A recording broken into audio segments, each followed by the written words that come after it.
अस्सलाम वालेकुम नाज़रीन, अवामी पैगाम न्यूज़ देखने वाले के आज हम बागडेरी के मकाम पे मौजूद है। जैसे कि आप देख रहे हैं, ये दरिया के किनारे हम लोग बैठे हैं, साथी भी साथ में है और ये खूबसूरत नज़ारे भी साथ में आप देख रहे होंगे। तो यहाँ पर ठहर कर ये बागडेरी के मकाम पर आप लुत्फ़ अंदोज़ हो सकते हैं। हम लोग अभी बागडेरी के मकाम पे मौजूद है। यहाँ पर बर्फ़ की पानी है और कलाम से हुए वैसे खूबसूरत इलाका है, आप इंजॉय कर सकते हैं।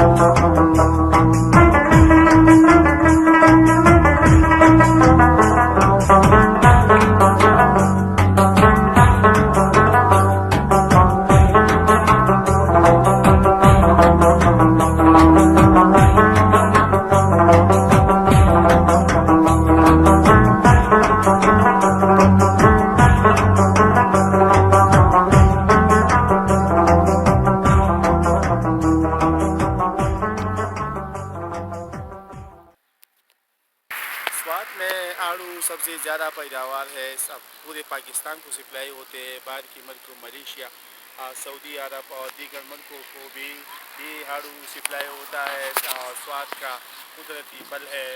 आड़ू सबसे लजीज फल है। इसमें तकरीबन 8-9 किस्म है और ये एक किस्म 2 माह बाद 3 माह बाद एक किस्म आते हैं बाज़ार में और ये पककर पूरी दुनिया में बहुत मशहूर है आड़ू। और ये शुगर और ब्लड प्रेशर के लिए भी बहुत मुफीद है डॉक्टरों के मुताबिक।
शलता कम नंबर दे दा 1 नंबर और दा उस्ताद चरता उड़े दा पैकिंग कोई दा पैकिंग को दा पंजाब तोड़ गुजरवाले हुकूमत ने तस मुतालबात कोई हुकूमत ने मंग दा मुतालबात को दे मंग गड़े गट नुस्खान ने लगा माल मंग आसे से की लगा सक जोड़े न लगा अरे बांज के में खर्ची की या कम दगा की लगा शलतालू जी लगा ओडे रखले में और स्वाद आज वधी की हुकूमत जम सर जगह खबर दा इदा बड़े मखोड़ान दिलड़ लगा आज हुकूमत जम सर दावा ना को लगा दा सकै न लगा दे मंग आखिर दा चकलर लगा हां जम तावन दे जी लगा दे ज्यादा लगा दगा पे शेर खर्ची मर्जी बिशी माल नوزي लगा मख